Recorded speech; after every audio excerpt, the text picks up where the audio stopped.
Please listen carefully. Oi, eu sou Guilherme Lugulo e esse é o podcast Eu, Ator. Eu terminei de gravar a novela e aí ficou branco. Eu adoro cabelo branco. Oi, o episódio já vai começar, mas antes eu queria te dar um recado. Você agora pode ser um apoiador desse podcast. Que tal juntar forças com a arte e colaborar? O link está na descrição e tem PicPay, Pix, transferência bancária, o que você preferir. Seja um apoiador dessa ideia. Agora vamos ao episódio de hoje. Bom, eu queria já começar agradecendo pela sua participação aqui no Eu Ator. Eu tenho certeza que esse nosso papo vai incentivar muitos jovens que escutam e assistem o podcast, né? Você com essa carreira brilhante que você tem no sentido teatral, na TV, você realmente abraçou todas as áreas e todas as oportunidades que apareceram na sua vida. Então, queria agradecer Débora Olivieri por estar aqui com a gente, muito obrigado. E queria começar perguntando o seguinte: o seu pai foi o seu maior influenciador nas artes? Foi por causa dele que você começou a fazer teatro?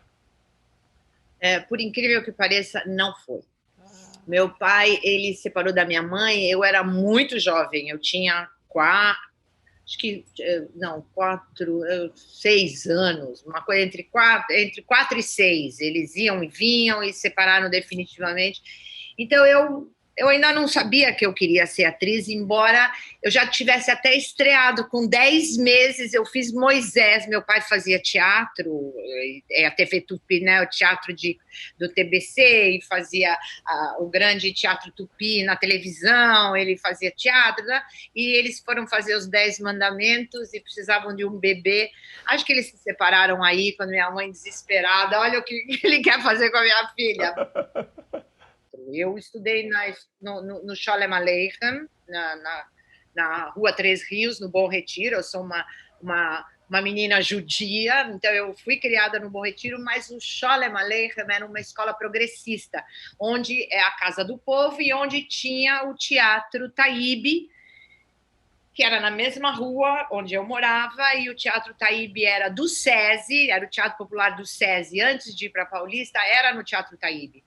Então, eu basicamente vivia dentro do Teatro Taíbe, eu assistia todas as peças que tinha, eu entrava o Diário de Anne Frank, acho que eu vi umas 800 vezes, eu entrava em qualquer hora, eu já era amiga dos porteiros, e como eu estudava no Scholem, eu era in lá, então... E todas as peças que nós, do Scholem, fazíamos, nós tínhamos professores da USP, né? O Naum Alves de Souza foi meu professor no meu primeira descoberta do teatro, a Isa Koppelman e vários outros professores interessantíssimos da IAD, da futura ECA, né? Depois IAD, foram professores da nossa escola progressista judia. Então, só quando meu pai chegou, depois de anos, a gente se reencontrou, ele veio morar no Rio, eu já fazia teatro. Então não sei, veio aí que a gente estava no sangue. O meu irmão, o Daniel, filho do meu pai e da minha mãe, do primeiro casamento, que era mais jovem do que eu, ele tinha o quê? Quando eles se separaram, 2 anos, ele é pianista, ele é um grande pianista, quer dizer, então, tá no sangue. O artístico, né? Tá no sangue. Porque sua tia também é atriz, né? Você tem uma tia. Minha tia é a Ida Gomes, que é a irmã do meu pai, que essa, sim, foi uma grande inspiração para mim. Quando eu vim morar no Rio, veja bem, eu estou no Rio já desde 99. Quando eu vim fazer Terra Nostra, eu me mudei definitivamente para o Rio. E foi quando eu me reencontrei com a minha tia, assim, porque eu morava em São Paulo, eles aqui, eu vinha de vez em quando. Aí eu me reencontrei com meu pai e com minha tia, assim, como uma família, né? Então, as inspirações vieram naquele meu segundo encontro familiar, né? Que não foi o primeiro, e enfim. Mas aí, profissionalmente em São Paulo, você começou fazendo teatro ou comerciais de TV e essas coisas? Eu fazia teatro, não, de TV eu fiz muita TV Cultura, comecei lá fazendo, até hoje eu ganho por isso, que é Telecurso Segundo Grau, fiz Rá-Tim-Bum, fiz No Mundo da Lua, e muita publicidade, eu vivia de publicidade, eu fazia muita dublagem, e publicidade e teatro. Então, eu estava em cartaz à tarde, fazendo infantil, à noite, adulto. Era a nossa vida. Ali era a nossa Broadway, né, a nossa vida. O teatro era... Eu vivia disso, de publicidade, de cachê teste. Eu fazia mais de 10 testes por semana. Maravilha. Eu peguei muita publicidade, eu modifico muito, eu tenho uma facilidade de mudar, sotaque. Então, às vezes eu tinha 4, 5 publicidades no ar e ninguém sabia que era a mesma pessoa. E eu gostava disso. E aí eu comecei a trabalhar um pouco em cima dessa diversidade que o meu corpo ele produzia, né, com sotaque, com jeito, com zero vaidade, então sem maquiagem, ou cabelo assim. Então eu fui investindo nisso e deu muito certo. Eu ganhava dinheiro fazendo publicidade, assim. Imagina, naquela época, não sei hoje. Depois que eu fiquei conhecida, que coisa engraçada, eu não era conhecida suficientemente para fazer um banco, né, uma grande... Mas eu fui até a Brastemp, que foi a minha... Vaporetto, Brastemp, essas marcas assim, né? Mas eu amava fazer publicidade porque naquela época era cinema, fazia com película. Sim. Então eu amava aquele set de cinema, aquele barulho da grua, né? Ai, aquilo tudo.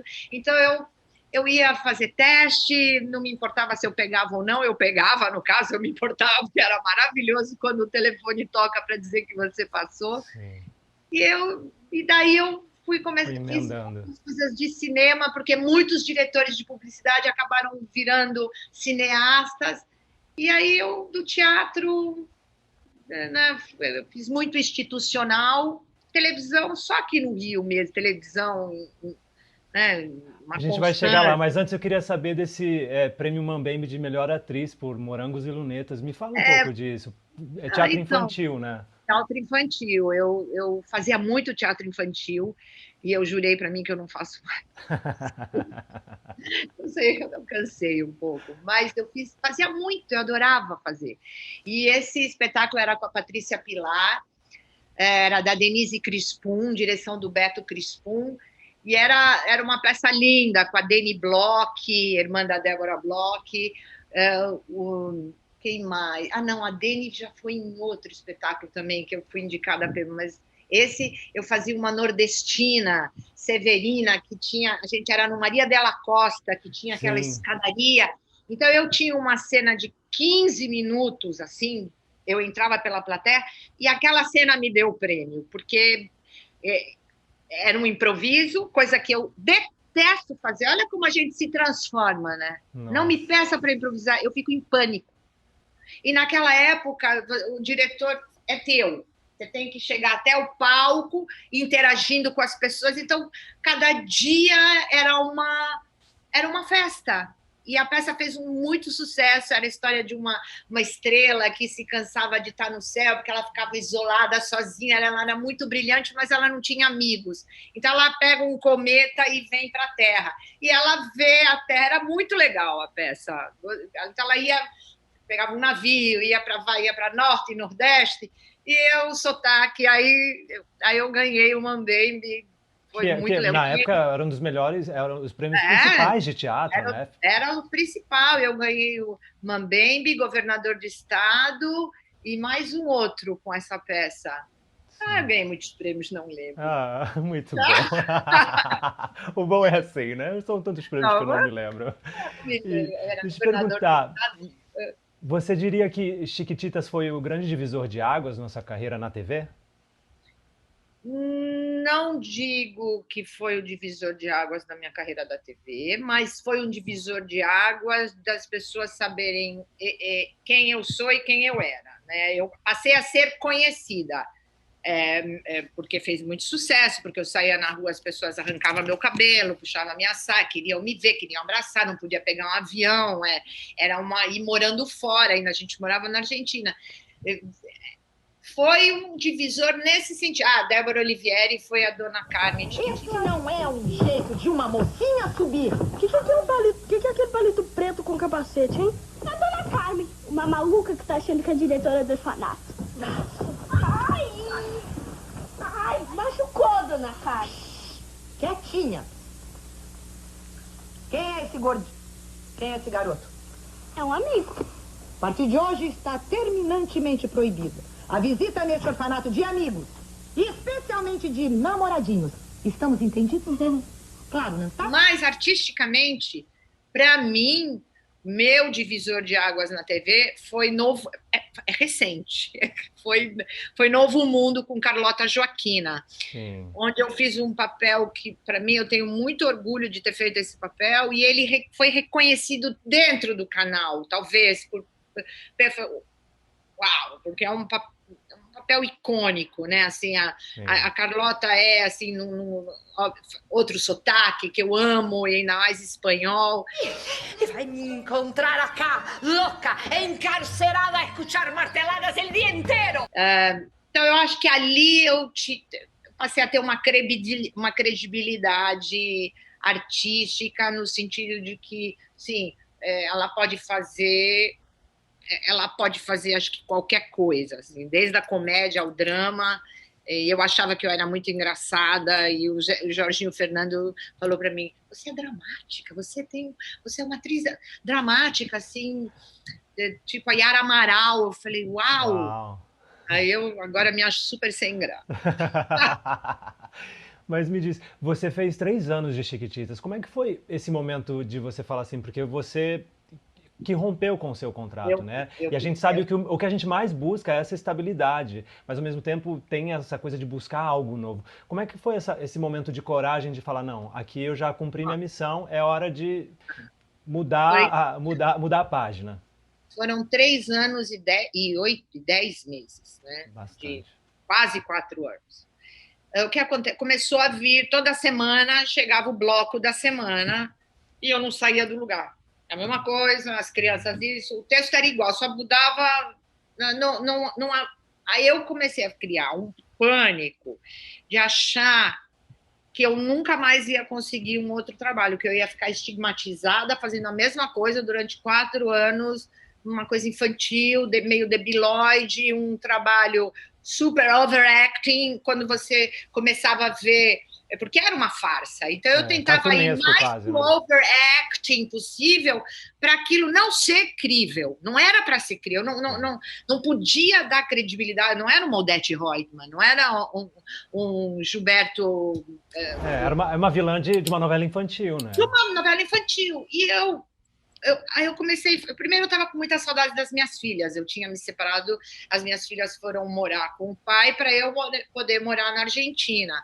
Então elas vinham, eu vinha de 15 em 15 dias, elas vinham nas férias, para elas foi maravilhoso, aprenderam espanhol, elas estavam onde todas as crianças do planeta Brasil queriam estar, nas Coxias, na casa das Chiquititas, Então, para elas foi lindo, mas eu já tinha saudade, artisticamente eu não sentia tanto prazer mais naquela história, aí eu falei, é hora de pedir a Deus. Mesmo porque o original da Chiquitita, a personagem original da Carmen, no original na Argentina, ela morria na primeira temporada. Só que a Carmen que eu fiz fez tanto sucesso que eles vieram Tanto é que eu assinei contrato só para uma temporada, que era para 6, 8 meses, entre 6 meses numa. E a coisa foi sendo escrito para mim todo. Tanto é que na segunda temporada eu morria na primeira, vinha com disfarce, ela voltou. Ressuscitou várias vezes. Pois é, eu ressuscitei todas as vezes, até a hora que eu falei, não, chega, basta. E aí ela acabou presa, uma coisa assim, e na minha desova de 4 anos de Argentina, que eu estava vindo toda semana, cumprindo aviso prévio, terminando as gravações, e vinha todo fim de semana trazendo a minha vida da Argentina para cá. Na terceira ou na segunda vez, em Cumbica, assim, no aeroporto, já me ligam da Globo para fazer um teste na semana seguinte no Rio, para a Terra Nostra, para a novela italiana. Aí eu falei, ok, na semana seguinte, em vez de voltar para São Paulo, eu vim para o Rio, de Buenos Aires para o Rio, passei o dia no Rio, fiquei com meu pai, minha tia, meu irmão, e fiz o teste. Na outra, continuei desovando. 3 meses depois, eu recebi o Big Fone. Uau, que bom. Nem deu tempo de curtir o desemprego, né? Que maravilha. Eu curto o desemprego 24 horas depois que acaba o meu contrato, eu já estou em pânico. Meu contrato, tá sempre sofrendo, né? Acabou semana passada. Eu estou mais tranquila, mas ok, vou ter férias agora, eu vou dar uma descansada, embora eu estou descansando há 1 ano e meio, né? Vamos combinar. O momento é mais parado agora... do que fazendo muita coisa, né? Realmente, esse momento de pandemia não tem muito. Apesar que você gravou, né, durante a pandemia. Eu estava gravando, eu fiquei 1 ano e meio contratada, eu não tenho do que reclamar. É muita boa sorte. Deixa eu te perguntar, e essa relação sua com o teste, você é boa de teste? Ainda hoje você te chamam para fazer o teste para uma novela? Chamam. E como é que é isso? Como é que é essa sua preparação? Adoro. Eu sou muito intuitiva, eu não fico trabalhando muito em cima. Eu gosto de fazer teste, me preparar assim para o personagem. Uma vez eu fui fazer um teste para um seriado da Netflix, que ainda nem entrou, eu não peguei, porque eu fui chamada para fazer Deus Salve o Rei. E sempre eu recebo bons convites quando eu estou contratada. E aí eu fiz esse teste, peguei e estava fazendo... Mas aí eu cheguei com uma roupa, foi presencial, foi a Renata Kalman que dirigiu, inclusive. Ela falou, uau! Porque era um personagem que se transforma em bicho. E eu sou zero animal print, mas eu tinha um maiô, eu tenho um maiô com uma pantalona que é com silk screen de penas de pavão. Então eu nunca colocaria os dois juntos e nem teria saído coisa para praia, sabe? É uma saída de praia. Fez muito efeito. Então eu costumo fazer teste um pouco já urdimentada por teste, né? Eu estava vendo que a sua pesquisa ela vem de fora para dentro, né? Você gosta de começar pelo sapato, a roupa. E como é que é isso, esse seu processo de construção de personagem? É fundamental, assim. Eu não... Primeira coisa é o sapato, né? Outro dia, essa semana, eu fiz uma live de contos do Alessandro Marçom, uma leitura aqui e tal. Sentada, eu precisava estar com o sapato que a personagem ia, com a roupa que a personagem ia. Logo no primeiro dia, eu com a Rediana, a gente ficou discutindo o que é, como é. A partir do momento que eu me compus, logo eu ia lá dentro, pegava assim, tudo por Zoom. Sem contato, sem essa coisa que a gente sente falta de tocar. O personagem surgiu na hora que eu estava com um negócio, uma estampa, um sapato que eu nem usei, nem fiquei de pé em nenhum momento. É isso, uma coisa sensorial, né? Assim, quando eu fiz uma peça que a Marília Pêra dirigiu, que era Amigo Oculto, do Boal. Uma vez a Marília no banheiro, eu estava no banheiro do ensaio do teatro, e a Marília falou assim, eu fiquei olhando você se compor, você igual, eu faço exatamente, a gente tem o mesmo, eu falei, nossa Marília, que maravilha ouvir isso de você, né? Ela falou, você tem, eu lembro que às vezes eu via ela dirigindo outros atores, né? Era Fafi Siqueira, François Fouton, e eu ficava assim, olhando ela se movimentar no palco, e quando chegava na minha hora, ela, Débora, eu falava, sabe, e ela falou que eu tinha um magnetismo que ela ficava olhando que era muito igual à composição que ela também fazia de fora para dentro. E isso eu não li em nenhum lugar, vem, sabe, é uma coisa realmente de intuição. Eu sou muito intuitiva, não sei até que ponto isso é bom para mim ser intuitiva desse jeito, né? Eu sei, muita teoria, eu acho que não funciona muito para mim. Eu acho que está dando Realmente, certo, né? Porque você está sempre emendando um contrato no outro. Então, acho que a fórmula você achou, a sua fórmula. Que eu acho que é importante isso, né? Cada artista tem um meio. Ah, o meu é mais Mirai, o meu é Stanislavski. Não importa, eu acho que é isso, exatamente isso. Você se escutar e o que funciona para mim, né? claro, é aí que você vai, você vai compor, por isso que é uma composição, você vai compor. Eu tenho mais dificuldade em fazer personagens contemporâneos, onde eu tenho que ser eu, que tem que ser tudo assim, que não pode nada, não pode olhar, não pode falar, não pode mexer, você tem que sentir. Aí a pessoa tem que entender o que eu tô. Eu acho isso incrível, mas eu acho que eu preciso uma voz, uma coisa, uma coisa meio Uma coisa shakespeariana. expansiva, né? Eu gosto de época, eu gosto de sotaque Gestual. gestual, né? Não que eu não faça uma coisa assim, eu também tenho que fazer uma coisa assim, cinematográfica, pequena, tá tudo bem, eu não tenho nada contra, mas eu tenho dificuldade de não posso falar isso, senão não arrumo, exatamente, o não. trabalho. Não Não, tenho dificuldade, eu estou preparadíssima. Seja em inglês, seja em holandês, seja em japonês, Não, a gente tá holandês, ali. só meu marido holandês, porque a língua eu não Língua consigo. difícil, né? Nossa, Difícil. muito difícil. Ele fala tão bem português, eu me sinto até mal de não falar nada. Mas Me fala um pouco, você consome muito, né? Antes da pandemia, você sempre consumiu muito teatro, cinema. Qual é a importância de você, enquanto artista, ver outros artistas e ver arte no geral? é fundamental, né?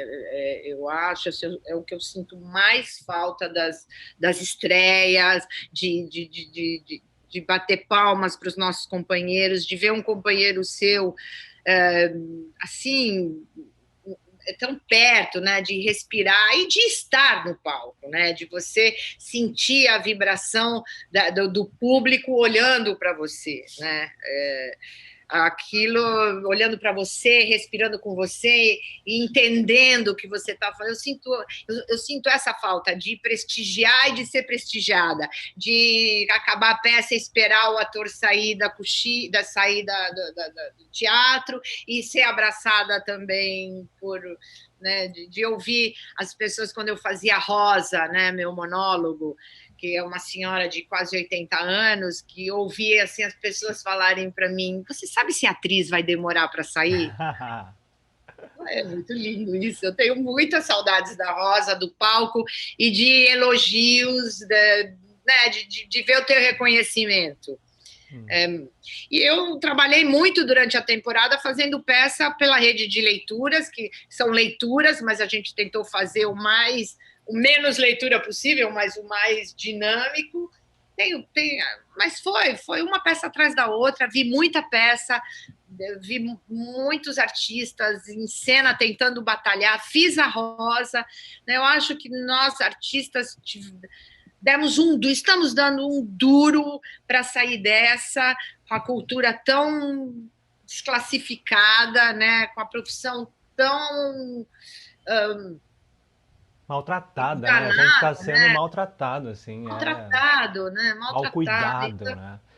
Então, eu acho que a gente tá se saindo bem, apesar de tudo, tentando fazer chegar em... E eu acho que essa linguagem que nós estamos agora, as lives, as leituras, as peças online, elas vieram para ficar.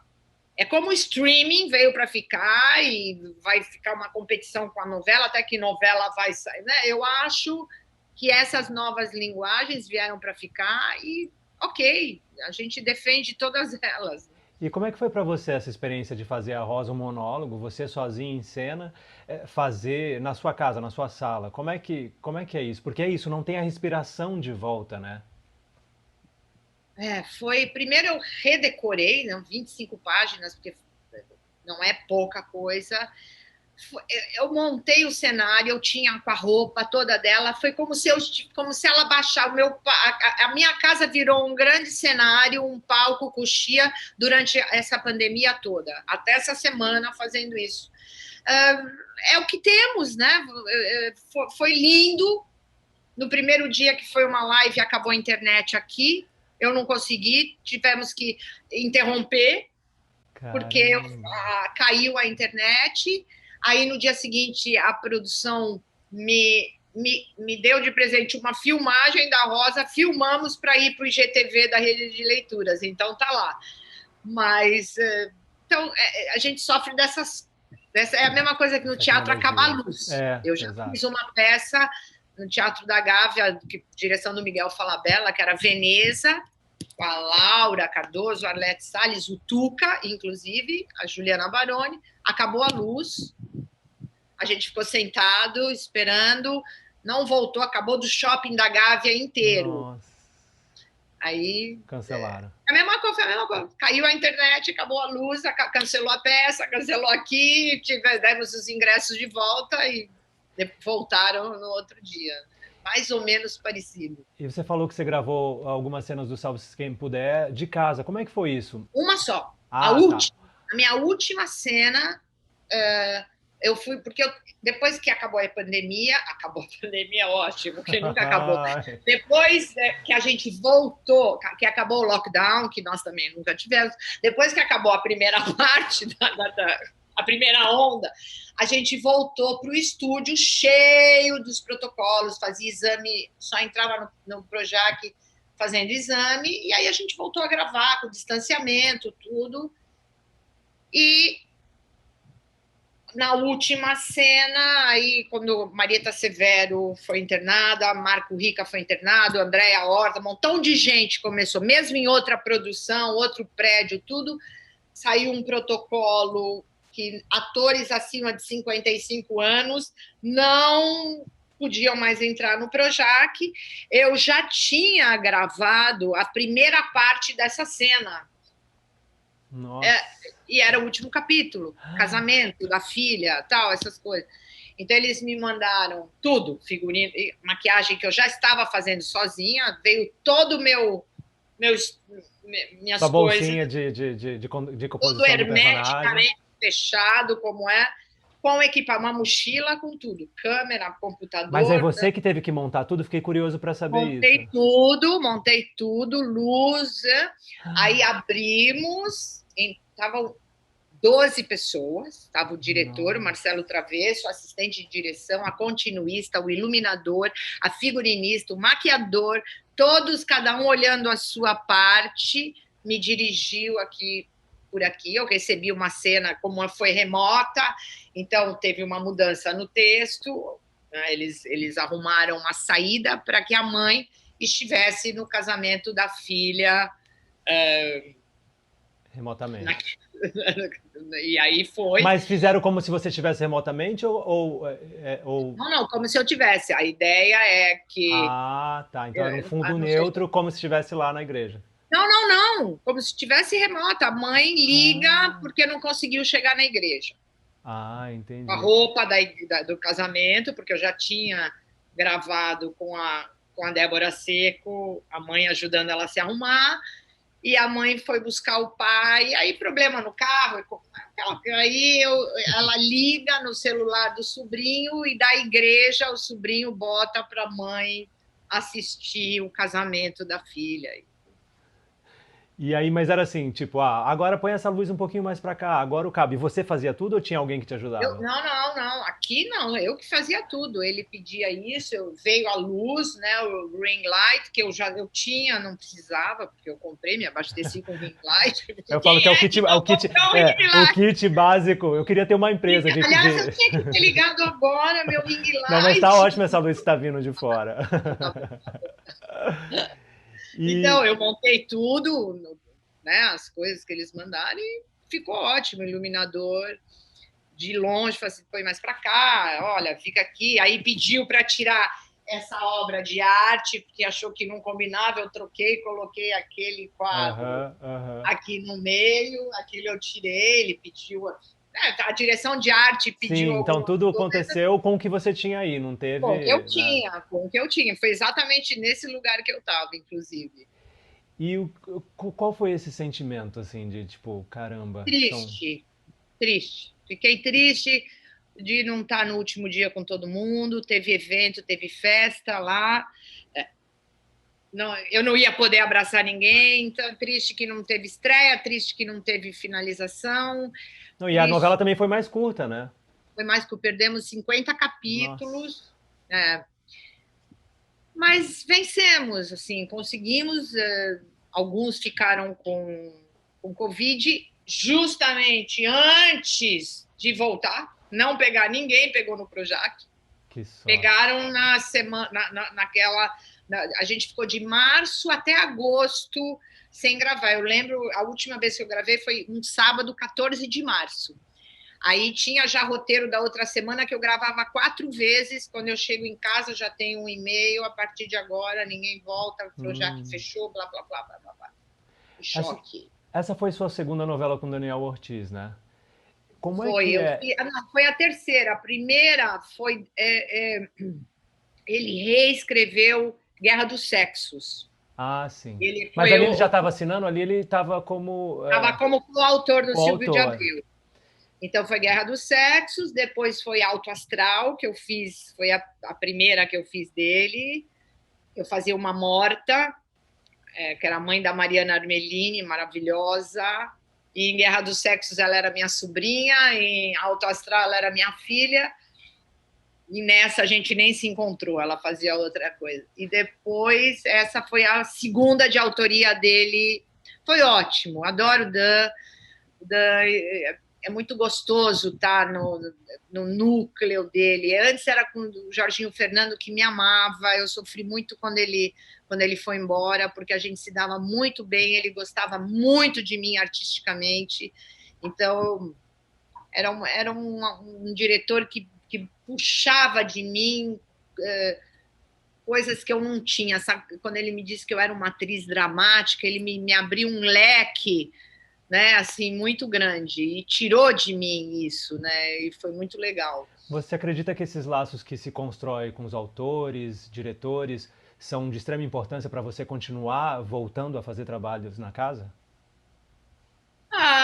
Eu acho que sim, eu acho que se um autor gosta, né, do seu trabalho, ele defende o seu trabalho, com certeza ele vai me querer em outro trabalho. Por exemplo, ele fez Haja Coração, eu não fiz, ele também não pode repetir todo mundo, mas eu sei que se ele escrever uma próxima novela e tiver um papel para mim, ele gosta muito de mim, ele viu a Rosa 3 vezes e a primeira vez que ele viu, ele me ligou assim, impressionado, como é que eu cheguei naquilo, como eu fiz. Então, muito legal ter um autor que goste. Agora, o que eu quero é que ele continue lá, né? Tão passando o rodo ali, a coisa não tem muita gente, né, saindo e tá mudando muita coisa, né? Muita coisa.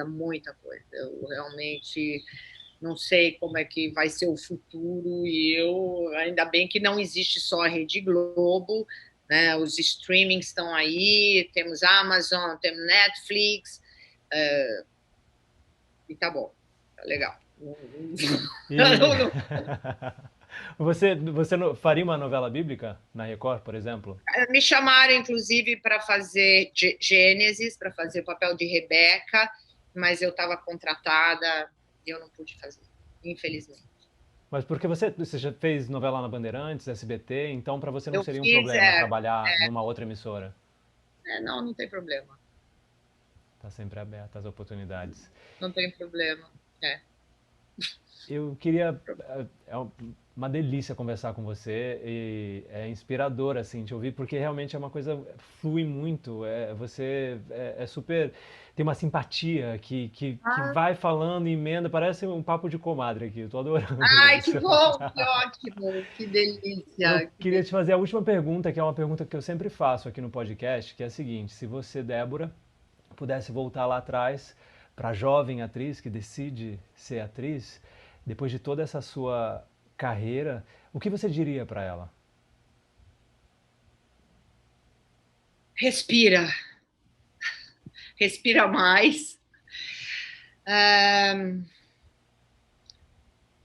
O que eu diria para... Gente, Ai, que pergunta difícil! Olha no olho dela que você vai ter a resposta. Débora, olha só. Continua como você é, profissional, estudante, estude o máximo que você puder, as suas, né, o seu, tudo que está em volta para você compor seu personagem e continue assim. Parabéns. Que linda. Débora, muito, muito obrigado. É um prazer enorme conversar com você. Te desejo todo o sucesso do mundo e tenho certeza que a gente vai te ver muito ainda fazendo filme, Netflix, o que for. Você vai estar brilhando porque você realmente é uma atriz extraordinária e é prazeroso te ver em cena. Então, obrigado por todo esse seu trabalho e essa sua carreira de sucesso. Obrigada, Guilherme. Antes de qualquer coisa, eu quero agradecer o convite de estar aqui no seu podcast, falando com os novatos. Eu digo uma coisa para vocês: não desistam. Não é fácil. Não desista. Se você tiver vocação e talento, vá em frente. Não é fácil, mas se você tiver, você vai vencer.